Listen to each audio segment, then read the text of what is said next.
Só queria complementar uma coisa, assim, em relação às mudanças, também as cidades litorâneas precisam estar preparadas, né? As litorâneas, principalmente por termos de ressacas, né?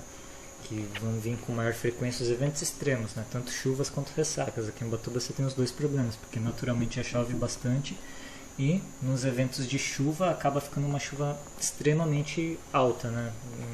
Uma quantidade enorme de água.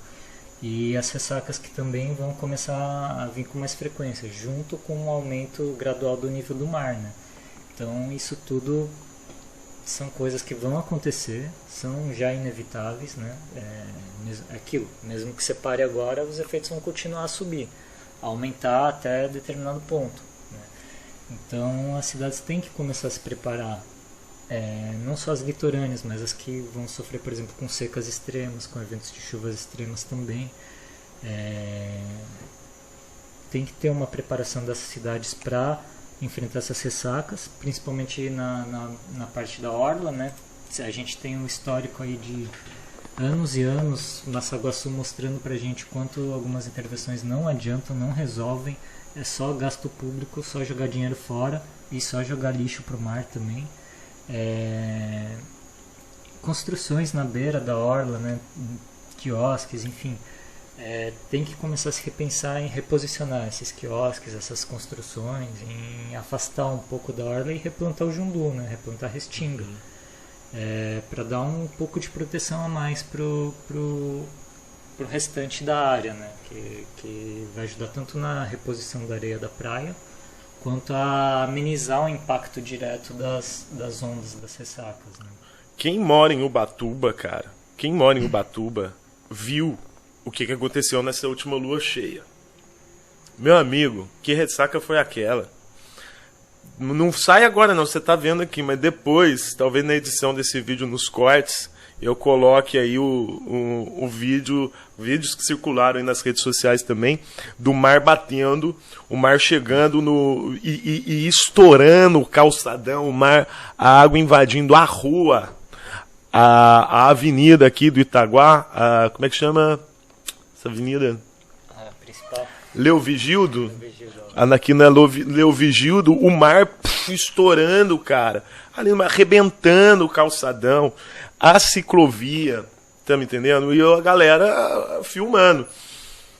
Meu amigo, pra quem não sabe, aquela praia ali, ó, Praia do Cruzeiro e Praia do Itaguá, inclusive, é a praia que é famosa, que o santo católico José de Anchieta, quando estava aqui intermediando a trégua, né, dos Tupinambá, onde ele escreveu o famoso poema A Virgem, a Virgem Maria, que a gente aprende na escola. Aquela praia está desaparecendo, cara. Agora é o calçadão e o mar batendo no calçadão, não tem mais areia. E o seguinte, cara, o mar vai continuar subindo, né? A gente está falando de aquecimento global, está falando sobre tentar atrasar esse processo, preparar as cidades, né? E a longo prazo tentar reverter isso já para outras gerações, mas o processo está em andamento, o mar está subindo e a cidade aqui crescendo, porque o pré-sal também aumenta a movimentação, a cidade está se expandindo, está impermeabilizando, as chuvas são intensas. Então essas ondas que estão estourando ali na orla do Itaguá, essas ondas vão estar estourando nas nossas casas, cara. A onda vai estar logo batendo nas nossas casas, destruindo as nossas casas.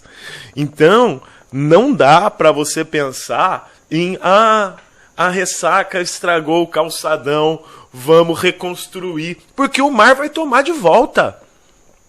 O mar vai tomar de volta, cara. É outra coisa que tem que ser feita.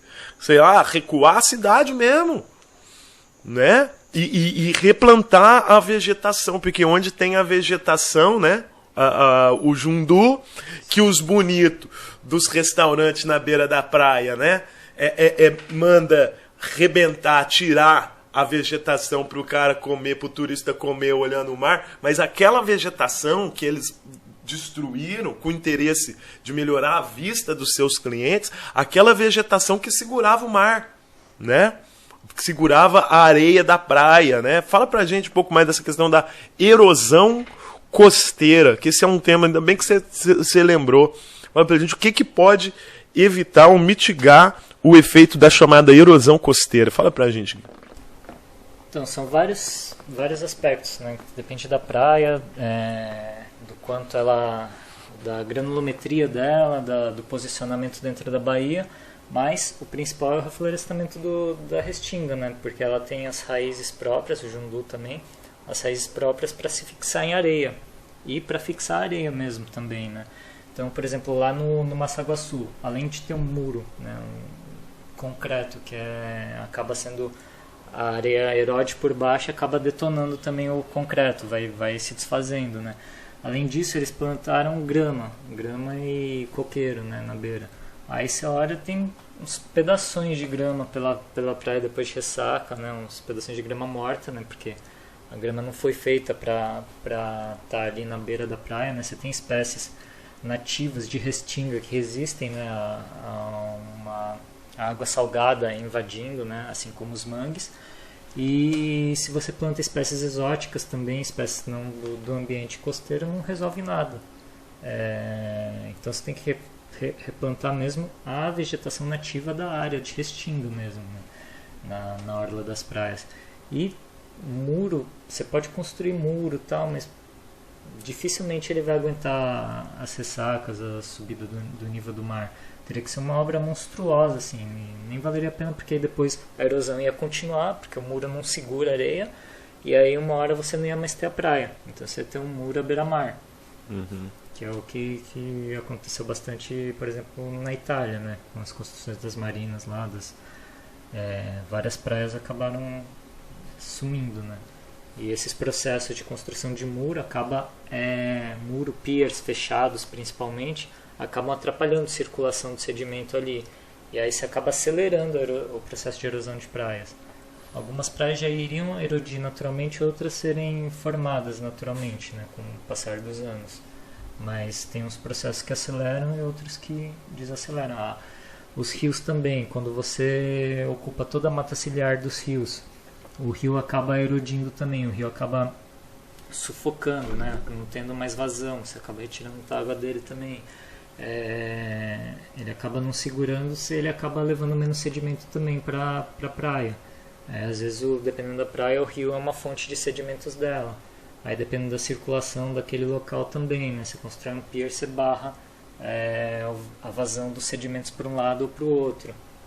Então você acaba acelerando num canto ou no outro o processo erosivo. Ali no Pier do Magalhães você tem um exemplo disso, né? Como que o pier fechado ali acabou erodindo ali. Você entrava com os barcos ali bem pertinho da beira. Hoje em dia você tem que ir só por fora, né? Porque dentro já está tudo assoreado. Então cada vez o pier tem que ficar indo mais longe, né? E continua o processo de assoreamento, no caso, né? Enquanto o outro lado vai sendo erodido. Eu acho muito importante isso que você falou, cara. E Batuba agora vai iniciar o processo, né, de redefinição do seu plano diretor, que é o que vai definir: aqui pode construir isso, aqui deve seguir essas regras, aqui no outro bairro deve se fazer assim. É muito importante a participação da sociedade civil e, de modo especial, principalmente da ciência, que deve balizar aí as decisões, né, cara? E, infelizmente, aqui em Ubatuba, no Brasil, tem uma tradição de os lobbies, né, o interesse de alguns grupos econômicos poderosos, sejam construtoras, né, seja o setor náutico, às vezes ditarem, né, os rumos da política, né, e minarem a participação democrática da sociedade civil, de outros grupos, como moradores, como pescadores, como os quilombolas, como os indígenas. Então, assim, galera, quem se importa com o planeta, como Ubatuba, como o litoral aí, como um lugar onde se viver e se desenvolver, onde criar seus filhos e viver o direito natural à busca pela felicidade, deve se engajar nesses processos, cara.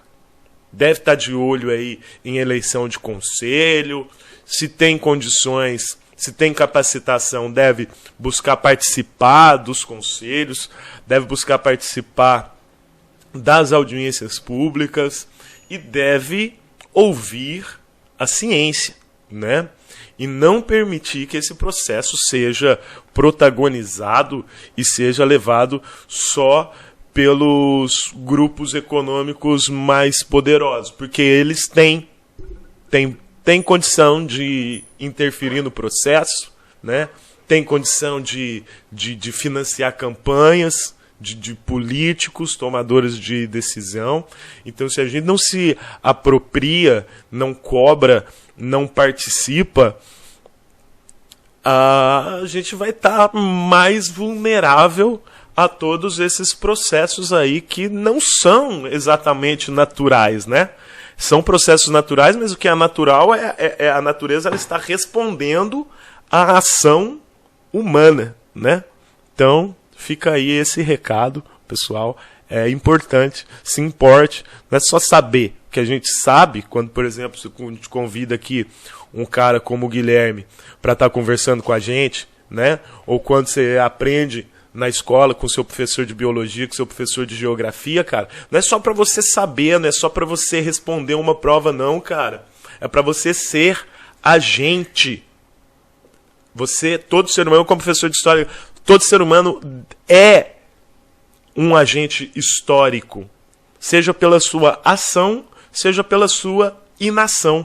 Então, assuma a responsabilidade de você ser um sujeito histórico, alguém que está vivo no presente momento histórico, porque uma hora você vai morrer, né?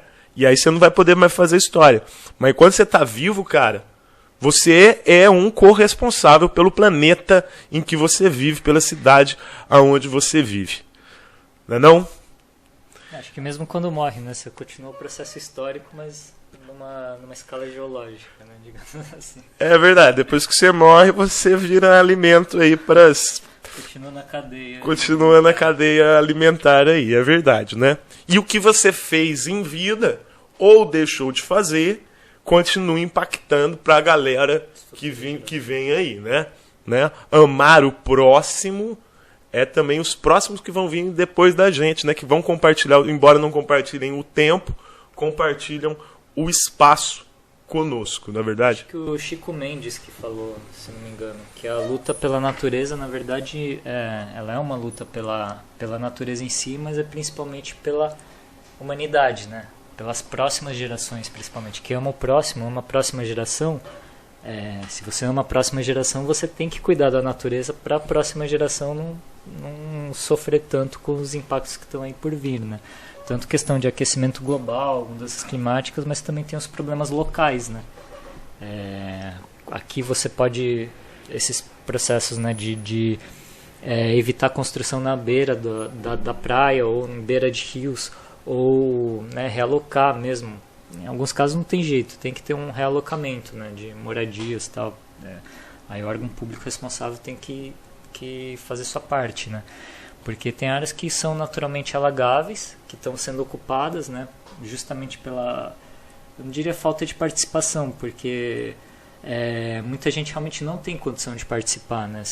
Muita gente tem que trabalhar lá o dia inteiro, não tem como de noite chegar e se atualizar do que está acontecendo, muito menos de participar de reuniões que são marcadas 2 horas da tarde ou 10 horas da manhã. Porque primeiro tem que sobreviver, né, a cada dia, né? Então fica muito difícil da participação da maior parte das pessoas, e esses caras aproveitam, né? Eles se infiltram, digamos assim, né? No Jerco tivemos um caso típico, bem exposto, né? O representante da colônia de pesca de Ubatuba estava sendo representado, né? Um cara que tem muitas propriedades aqui em Ubatuba. Até que foi exposto isso, em várias reuniões falaram isso, até retirarem ele. Então é sempre assim, os caras vão e ocupam os locais de decisão, né, as cadeiras de voto. tanto em conselhos da cidade, conselho de turismo, conselho de meio ambiente mesmo também, né, quanto o conselho das unidades de conservação que temos aqui. Guilherme, você falou um negócio que é muito sério. No primeira reunião que teve no Teatro Municipal para a apresentação dos inícios de trabalho sobre o plano diretor, teve um cara, eu não vou falar o nome, mas um cara que é dono de construtora. O interesse dele, obviamente, é diferente do nosso, do meu, por exemplo, que eu penso em Ubatuba como lugar onde eu quero criar meus filhos, né? Dependendo de como ficar esse plano diretor, vai ser definido, por exemplo, qual que é a altura dos prédios aqui do bairro. Tá me entendendo? Obviamente, com o dono de construtora, quer poder construir o mais alto possível para ele poder vender mais apartamentos. Quanto mais alto forem os prédios, menos sol eu terei no meu quintal, menos sol eu terei para minhas plantinhas e crianças, né? Então, obviamente, há um conflito de interesse entre moradores e grandes capitalistas, muitos dos quais sequer moram aqui. E eu achei interessante não, revoltante é a palavra certa, porque o cara, na hora que ele foi fazer a intervenção dele lá no Teatro Municipal, ele pediu a palavra, né? Aí ele falou, eu sou fulano de tal, membro da associação, não sei o que, para desenvolvimento sustentável.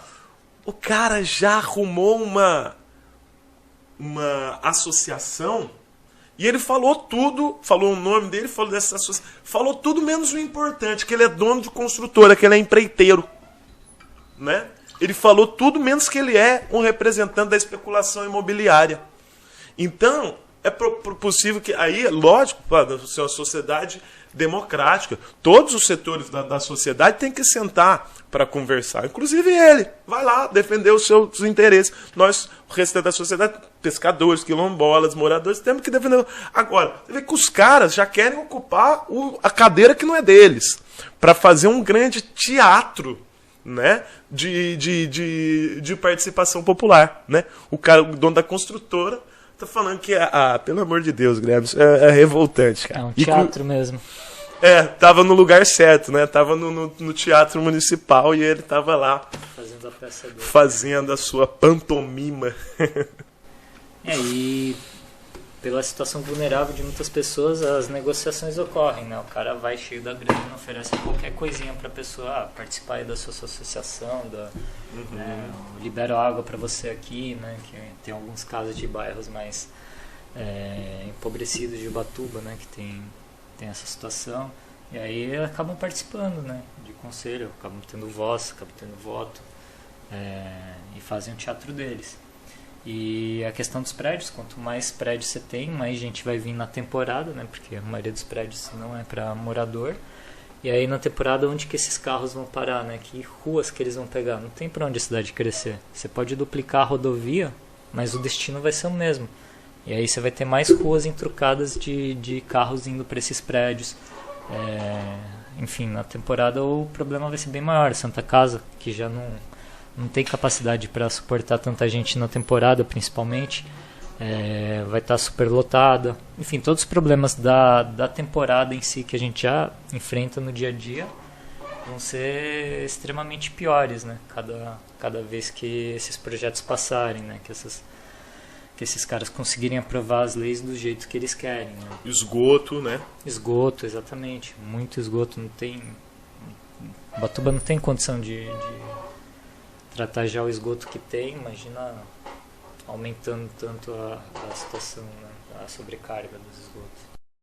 Muito mais altos os prédios de Ubatuba, gente, a gente chama densidade populacional, né? Demográfica. Então, na temporada significa mais pessoas cagando, desculpa, mas mais pessoas cagando e temos os mesmos rios para onde esse esgoto está sendo jogado, não está sendo tratado, né? Então, a gente está, para quem se importa com nadar numa praia sem cocô, nós estamos em oposição ao interesse dessas grandes construtoras, né? tem que se impor uma série de condicionantes também a elas, igual tem as condicionantes aí da Petrobras, tem que ter as condicionantes e tem que ter fiscalização, e tem que ter fiscalização transparente, fiscalização da fiscalização, né? Porque também sabe que pode ter fiscais que eventualmente não fiscalizam, né? Para que os caras tipo construam também do jeito certo, né? Com o pré-tratamento certo e enfim, cara, o negócio é muito complexo. A gente pensar aí o futuro do planeta e da cidade. Tem que ter união também, né? Porque se o cara vai lá, denuncia sozinho um fiscal, denuncia um agente ou qualquer coisa que seja, o cara tá correndo risco, né? Pô, a gente viu aí a Amazônia, cara, né? O delegado da Polícia Federal foi exonerado porque estava denunciando desmatamento ilegal. O cara da FUNAI, que foi assassinado agora, né? Foi exonerado porque estava denunciando o garimpo ilegal, né? Então tem que ter também os mecanismos de preservar para que quem quer fazer, para que o funcionário público que quer fazer o trabalho certo, ele tenha segurança, né? Por isso a importância da estabilidade do funcionário público, né? É muito importante o funcionalismo público correto, né? Que age corretamente, ele tem que ter a segurança de fazer o seu serviço, não ficar à mercê dos interesses dos políticos, que por sua vez são corrompidos pelo interesse dos capitalistas, né, dos milionários, dos grandes empresários inescrupulosos.